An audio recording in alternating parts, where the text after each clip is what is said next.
Do shadows take on human shape in this historic jail? Do the sounds of ghostly inmates reverberate through the empty cell blocks? Can a ghost haunt more than one location?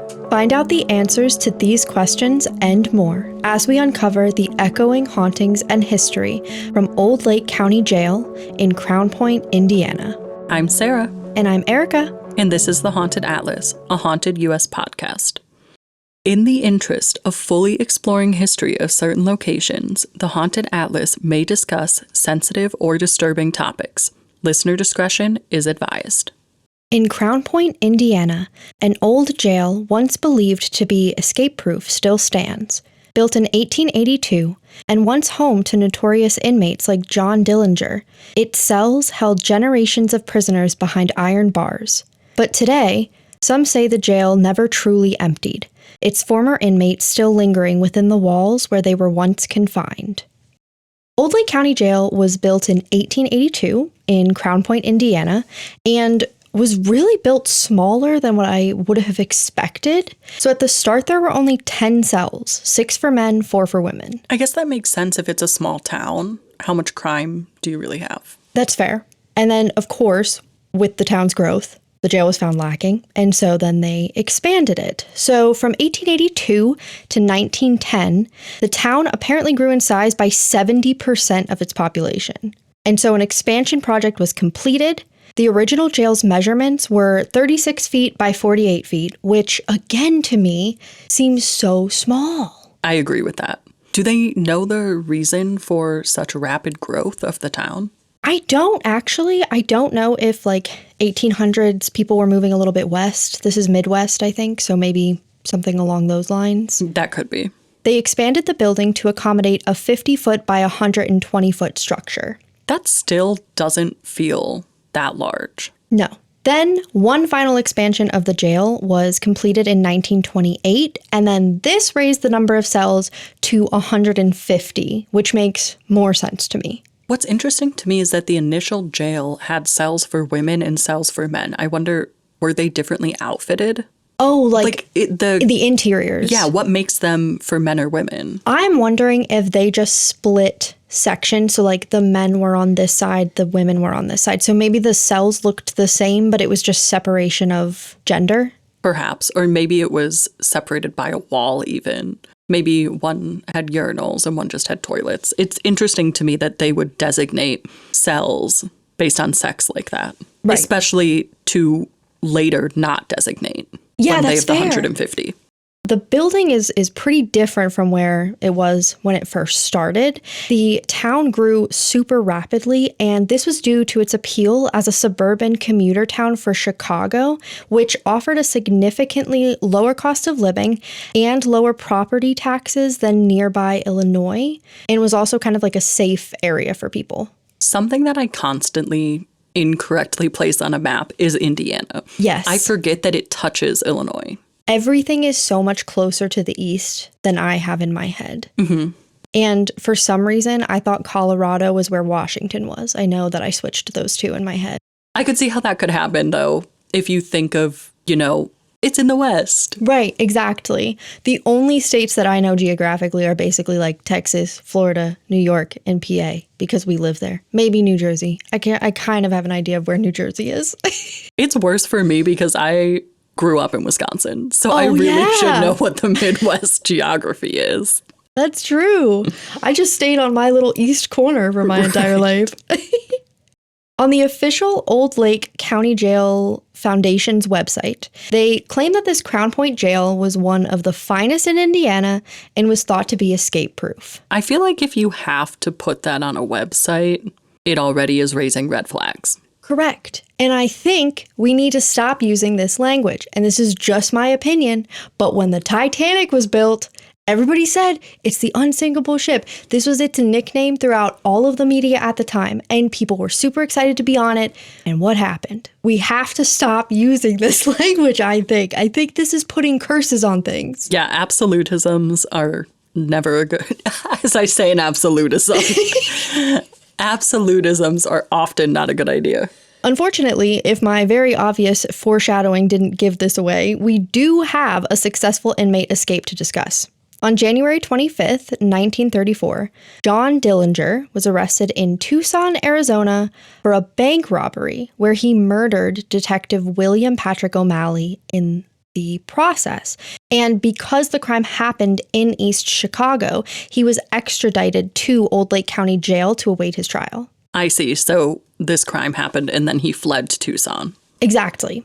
There are some differing reports on how he escaped on March 3rd, 1934. The most famous legend is that he fashioned a wooden prop gun from a wooden washboard at the jail, colored it with shoe polish, and used it to make the guards think that he had a real one. What kind of guard do you have to be to believe this? I guess perhaps panic? Maybe that, because if he had broken through a few barriers, maybe you're thinking, oh, well, the guard back there probably saw he had a gun too, and that's why he let him go. Perhaps they just don't want to chance it. True. Other stories say that at some point he did obtain a real gun and use that to make his escape, but not every story that I saw had that. So this man may have literally run through the jail with a wooden prop gun and got out. Honestly, that's very bold. You have a lot of self-confidence to try that. Yes, you do. Either way, he did have an accomplice and a fellow escapee, Herbert Youngblood, which is a really cool name. I gotta tell you, I read that and I thought, that sounds like a supervillain's name. He's escaping jails, he's fighting Batman. Doing it all. They apparently took 2 hostages. They stole the sheriff's car, which I feel like maybe that was their only option, but it seems like... Why? Right. And they crossed state lines into Illinois.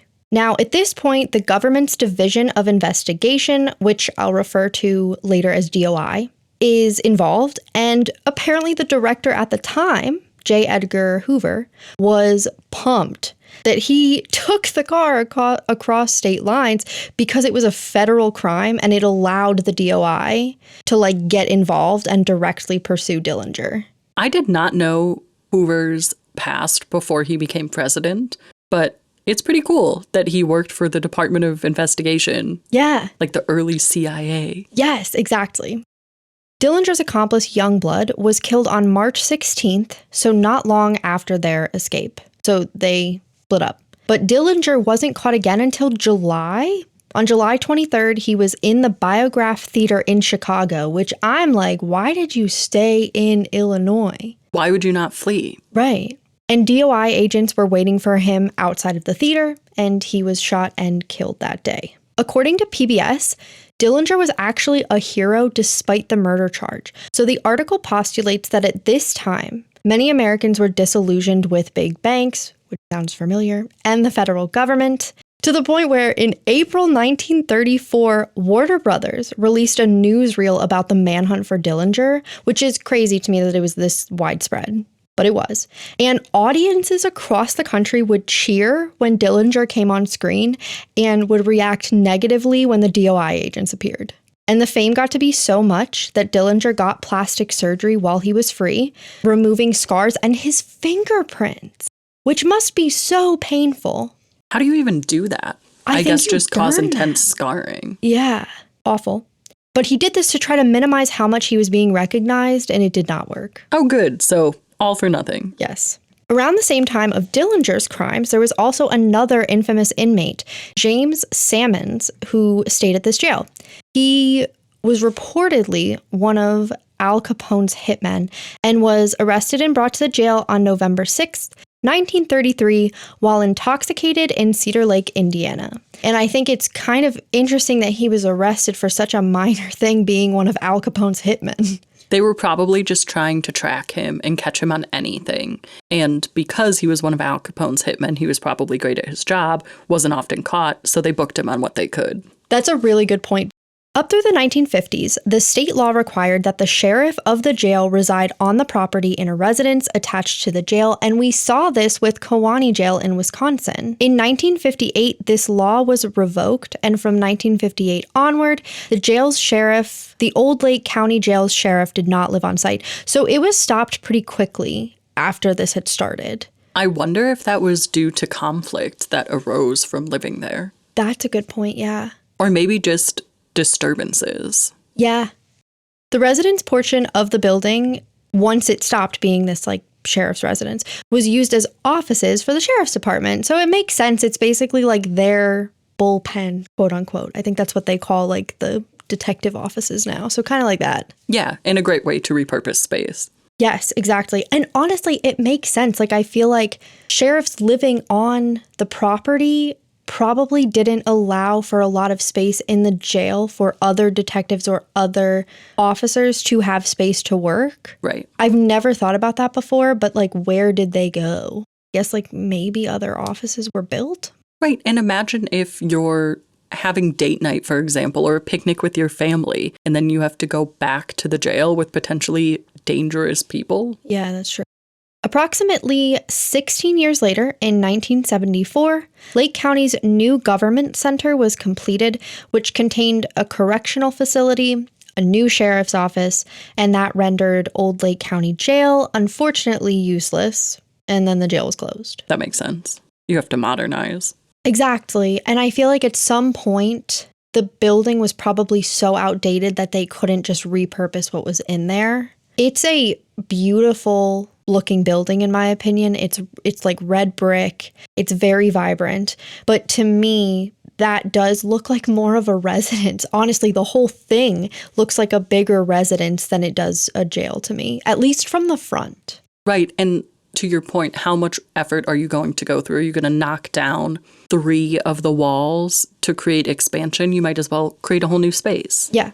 Apparently, in the late 1970s, a couple parts of the building were used for retail purposes, according to the Foundation's official website, as part of a commercial complex, but these were closed eventually. I didn't find exact dates, but I'm assuming based on the wording of this article that I had found, it was before 1980. I guess it could make sense if you just have empty space to repurpose it for anything. Why not retail? Right. In 1987, the Old Sheriff's House Foundation was formed to support this restoration project.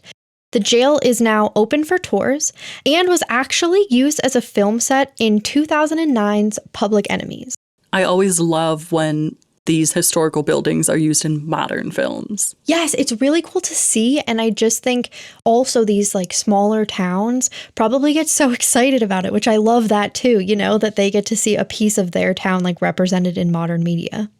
The foundation prides itself on undertaking the restoration of the facility while preserving existing elements and updating others for its continued existence, which I loved this quote on their website. I was like, this is really cool to see that a site is taking it so seriously. And I think it like sums up exactly how important it is. Restoring safety, you know, updating things so that people can visit and tour, but getting to keep that historical aspect. I completely agree with your sentiment, but my take on this quote is so different. To me, this quote says nothing. To me, this quote says, we're doing whatever we want, whether it's keeping the history or modernizing. You know, that's a fair point. But maybe I'm just a pessimist. No, I can see it now. I see the vibe as I'm rereading it. But I'm sure it was written by someone with the sentiment that you identified. Yeah, hopefully. We can only hope. Though in life, the jail's escape-proof reputation proved to be untrue, it seems as though the spirits of previous inmates who remain here in their afterlife are finding that there truly is no escape. Hey guys, I'm Tommy from Tommy Cullum's Let's Get Freaky podcast, where we talk to real people and have real conversations about paranormal experiences, including ghosts, cryptids, UFOs, and all high strangeness, and even a little bit of conspiracy too. So if you enjoy these freaky conversations, check us out on Apple Podcasts, Spotify, Amazon Music, or wherever you listen to podcasts. And we're also available to watch on YouTube. Tommy Cullum's Let's Get Freaky. In a location such as Old Lake County Jail, where emotions ran high and the history is as dark as the dimly lit halls, there are bound to be hauntings. The paranormal claims here focus on the old cell block of the building. The main claim is that visitors see shadow figures. Sometimes these figures are in the cells, sometimes they're moving outside, and sometimes they're even walking down the halls of the cell block. I totally understand why they might present as shadow figures, because I feel like if you're in the cell, right, you're trying to be perceived as little as possible. I'm assuming if you're out of the cell, you're trying to be perceived as little as possible. So it makes sense to me that they would be darkened figures. And I think even for guards, that might make sense. I do think that it makes sense because the lack of identity would be important. You don't want to be, ridiculed for having been in the jail. And perhaps for the guards, you don't want your identity to go public in case anything bad happens. That could be one reason. It could also have to do with the negativity. Sometimes people have a theory that shadow figures are associated with negativity. With that thought, it could be because there's a negative interaction between prisoner and guard. I can imagine that the inmates actually also had trauma leading up to their events there. Maybe not the guards so much, but, to end up in this place, there was probably a lot of negativity in your life beforehand, which is really sad. And I'm hoping that they're getting some peace. Or even negativity as you're there and reflecting on things.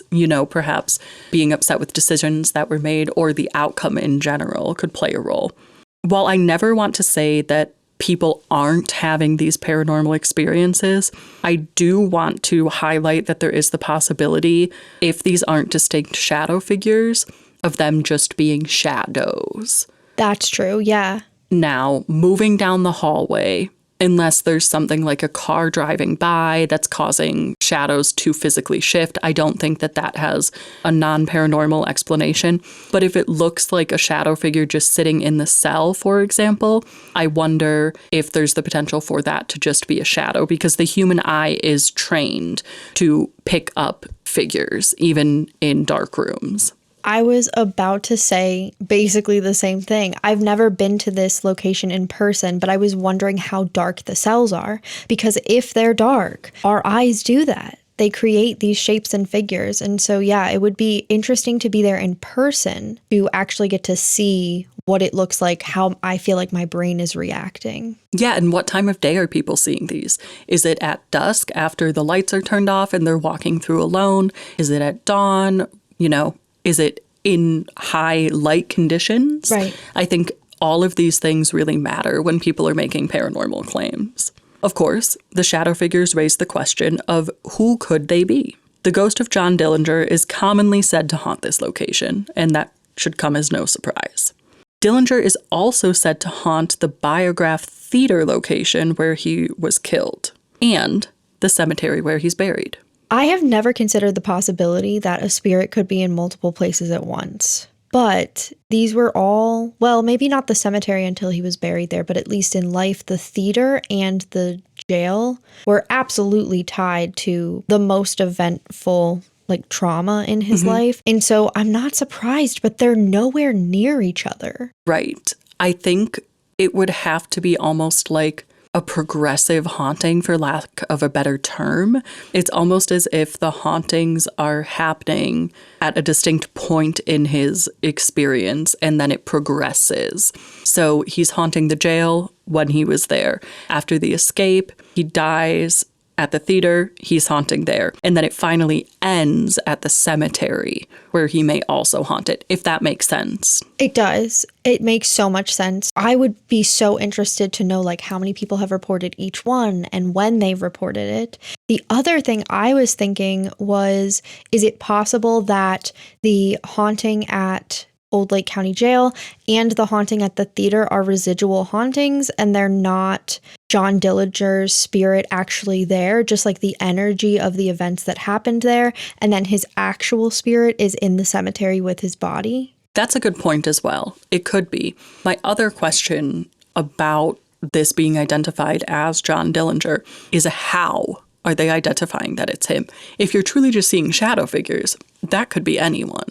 Is it the assumption that it's John Dillinger because he's such a prominent name in the history with both the theater and the jail? And even with the cemetery, is it just the assumption that the shadow figure around his grave is him?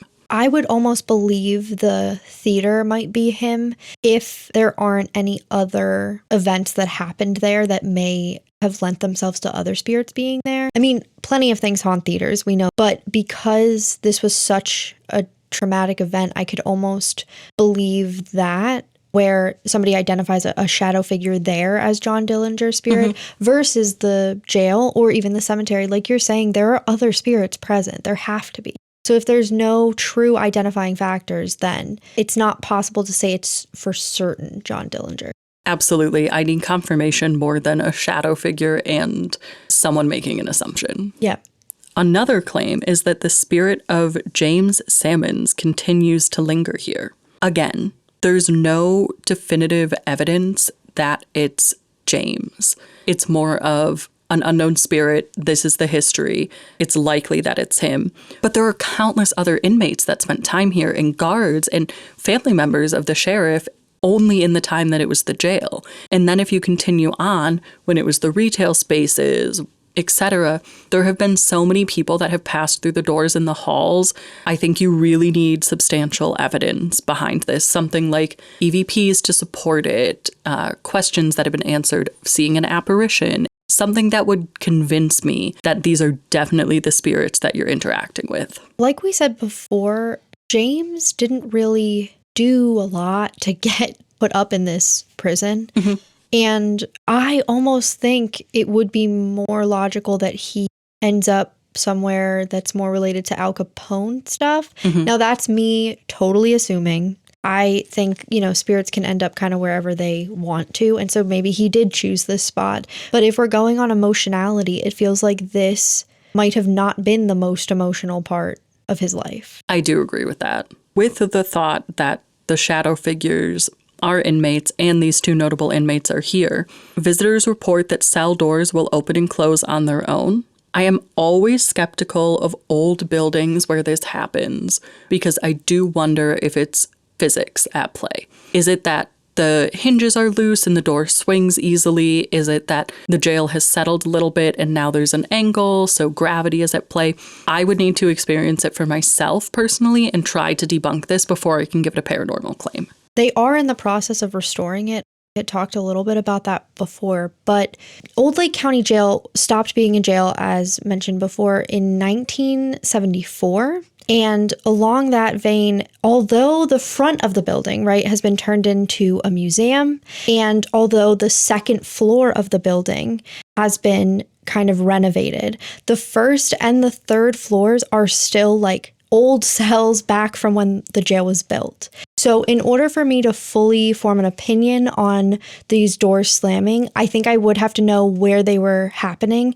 Is it on the second floor where these doors are like extremely new? Or is it on the first or third floor where the doors have not been renovated? And so it's possible that these old hinges are literally just opening. Exactly. I think there's so many questions that we have here.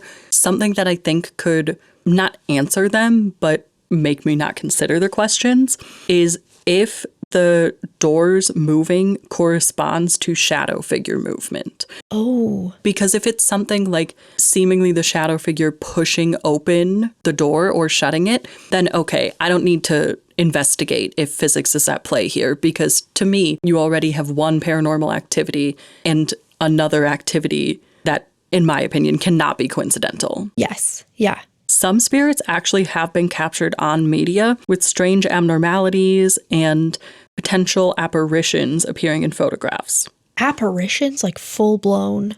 Yeah, there are claims that there are apparitions in photos. Now, it's important to be skeptical. I feel like this whole paranormal section, I've been so skeptical, but I just think it's important as a paranormal investigator, someone in this space, to consider all of these things and to challenge claims that are made, just as we challenge our own claims and our own experiences. Absolutely. To have, quote, strange abnormalities in photos, I need a lot more information about that. Is it an orb? That could be something like a sunspot or light filtering in a certain way. The apparitions, I would need to see for myself. I think if it is a distinct apparition, that's amazing. Yeah. Shadow figures, I'm more skeptical of, just given that this is in portions of the building older and the light might not be quality. So it could be casting shadows, as we discussed when we talked about shadow figures initially. What is your take on ghost photos? I feel the same way. I think that if you capture something the best course of action to take is to ask an actual photographer to take a look at the photo and see if they notice any similar signs to just a natural occurring phenomenon, rather than it being just assumed that it's like an orb. Mm-hmm. Apparitions are so cool to witness in photos. I mean, I've seen stuff from all over where people capture apparitions in photos, and every single time I'm like, holy crap, I cannot believe that someone captured this. So those, I honestly think that I'm a little bit more whimsical when it comes to the apparitions. I think my skeptic brain maybe disappears a tiny bit. And again, like you said, with full apparitions, shadow figures, I think, can be explained away. Yeah, and I think you make a good point about sending it to a photographer. I think within the paranormal community, there's a lot of support of, hey, can you review this evidence? And I know here at Haunted US, if people were to email us and say, hey, what do you think of this photo? That's absolutely something that we would be willing to take a look at. In addition to capturing things in photographs, there are also reports of disembodied voices and echoing footsteps, and even EVPs that have been captured from visitors. Echoing footsteps, again, putting my skeptic hat on, I need information about exactly how is that occurring. Is it happening when you've been standing still for a long period of time and you're there alone? Okay, that's paranormal. Is it happening after you just stopped walking or when there's other people in the building? I'm less likely to attribute that to the paranormal. I think that if staff is reporting this, it gives it more credence. If visitors are reporting this, because we know that there are 3 floors, it's possible that if you're a visitor, you're not alone in the parts of this, like in the cell parts of the building, because there could be an employee on the 3rd floor if you're on the 2nd or the 1st, and that's the footsteps that you're hearing. Because if you're a visitor, there have to be staff there somewhere. Right. So even if someone is reporting something and it is paranormal, you can't know for sure. If it's staff, though, I could believe that more if a staff member is locking up, everyone's out of the building, and they hear footsteps. I think that's a great point about being truly alone and verifying it. Yeah. With the disembodied voices, I feel similarly regarding the echoes, because if it is a big space with bare walls, nothing to really absorb sound, you could be hearing these echoes.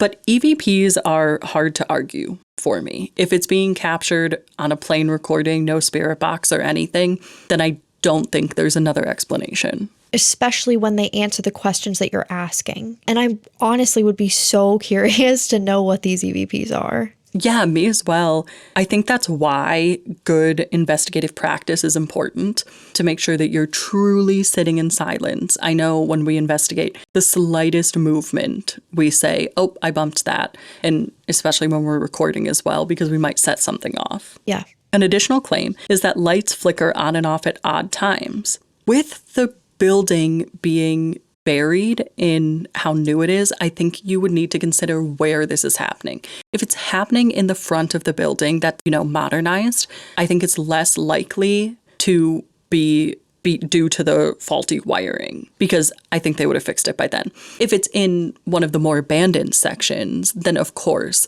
this could be from faulty wiring. Right. And not to say that this location is doing this, but also it might behoove a location to keep the lights kind of flickering because it gives it that little spooky air. And so, yeah. Sometimes I do wonder that about places where doors might slam on their own or something like that, if they choose to just not fix it. Yeah. And again, we don't know that that's happening here. But at paranormal sites in general, if they do like to play up the hauntings, yeah, you do have to always consider things like that. In 2016, the jail was featured on Sci-Fi's Ghost Hunters, which prompted an increase in interest. Investigations and ghost tours are still offered today, so people are welcome to visit it.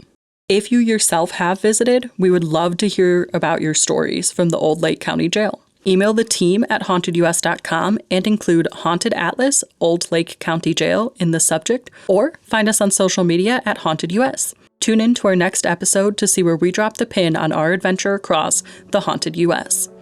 This episode of Haunted Atlas was presented and researched by Sarah Sweeney and Erica Barrett, supported by research from Haunted US head writer Mitch Goth, with production assistance by David Sweeney and music by Colleen Johnson. Our executive producer is Brandon Rugsey. Haunted Atlas is a production of Haunted US. Visit hauntedus.com for more information.